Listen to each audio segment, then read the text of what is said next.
오늘은 11월 11일 여호수아 2장 1절부터 7절까지 말씀입니다.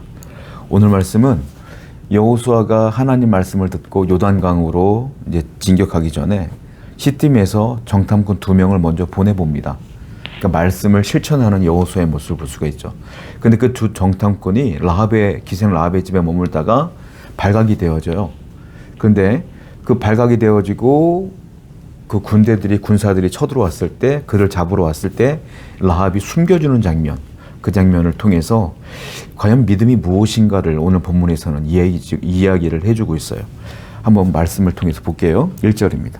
눈의 아들 여호수아가 시딤에서 2 사람을 정탐꾼으로 보내며 이르되 가서 그 땅과 여리고를 엿보라 하매 그들이 가서 라합이라 하는 기생의 집에 들어가 거기서 유숙하더니, 시딤에서 2 사람을 정탐꾼으로 여호수아가 보냈고 그 사람들이 기생 라합의 집에 들어가게 되는 겁니다. 이유는 분명해요. 기생 집은 여러 사람들이 유숙하는 곳이고 거기 있는 사람들 속에서 말을 통해서 그 상황이 어떤지, 사회 상황이 어떤지 여러 가지 정보를 얻을 수 있었기 때문에 그 기생 라합의 집에 유숙하게 된 것이지만, 결과적으로 보면 우리는 성경을 아니까요. 결과적으로 보면 그것도 하나님의 섭리였고 하나님의 이끄심이었다는 거예요. 참 기억하셔야 될 게, 이 2 정탐꾼은 라합의 집에 들어간 것이 하나님의 섭리인 줄을 몰라요. 그냥 철저한 계획 가운데, 계산 가운데 기생 라합의 집에 들어가는 게 유리하다는 것을 알아서 간 것이지만 하나님의 섭리와 인도하심이 있었던 사실을 몰라요. 우리도 마찬가지죠. 여러분들이 인생을 살아가는데 하나님의 인도하심과 하나님의 섭리하심이 있는 줄을 몰라요. 근데 믿음으로 보셔야 돼요. 내가 인생을 살아가는 모든 것 가운데 하나님의 섭리가 아닌 것이 없다. 이 믿음으로 살아가실 때 여러분들의 앞에 있는 수많은 난관들도 하나님이 아신다는 믿음으로 이겨낼 수 있어요. 하나님의 섭리 가운데 있는 여러분 되기를 축원드리고 그것을 믿는 여러분 되기를 축원드립니다. 2절이에요. 어떤 사람이 여리고 왕에게 말하여 이르되 보소서, 이 밤에 이스라엘 자손 중에 몇 사람이 이 땅을 정탐하러 이리로 들어왔나이다. 여리고 왕이 라합에게 사람을 보내어 이르되 네게로 와서 내 집에 들어간 그 사람들을 끌어내라. 그들은 이 온 땅을 정탐하러 왔느니라. 어떤 사람이 이 2 정탐꾼이 수상한 걸 알고 왕에게 보고를 합니다. 그러니까 정탐하기도 전에 걸려버린 거예요. 이 2 정탐꾼들이 해야 될 일들을 못하게 된 거죠. 그리고 목숨의 위협을 받게 된 거예요. 왕이 군대를 파견하여 이 사람들을 잡으러 왔어요. 라합에게 물어봐요. 야, 네 집에 유숙하는 사람 가운데 수상한 사람 2 사람이 있다. 잡아와라. 어디 있냐? 이렇게 물어볼 정도로 이제 끝난 거죠. 한마디로 말하면 지금 여기까지 보면 그 2 사람의 운명은 끝난 거예요. 끝이야, 끝. 희망도 없고 소망도 없어. 여기는 다른 나라이기 때문에 의지할 데도 없고 피할 데도 없어요. 끝난 거예요. 자, 끝이라고 생각했지만 그 순간에 하나님이 라합에게 역사하셔요.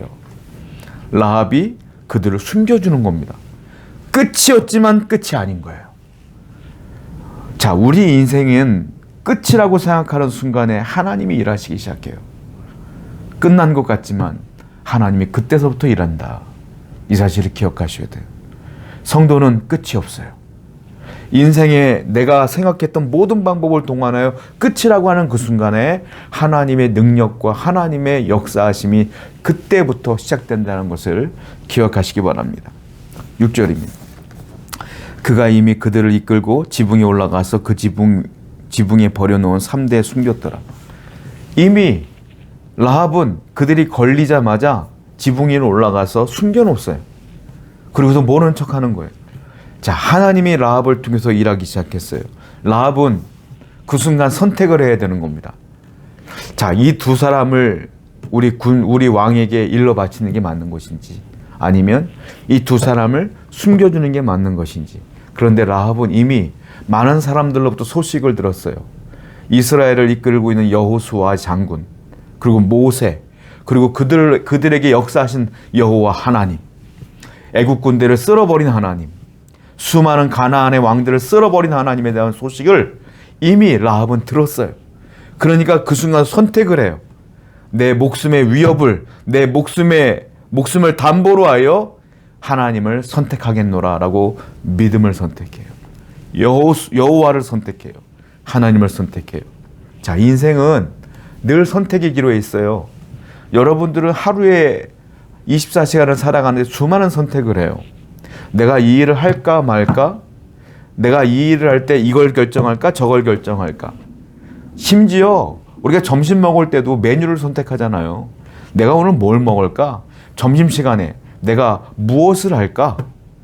점심이 끝났어요. 일이 끝났어요. 맨 뭘 할까? 인생은 늘 선택의 역사예요. 라합도 선택을 하는데 이건 목숨을 건 선택이에요.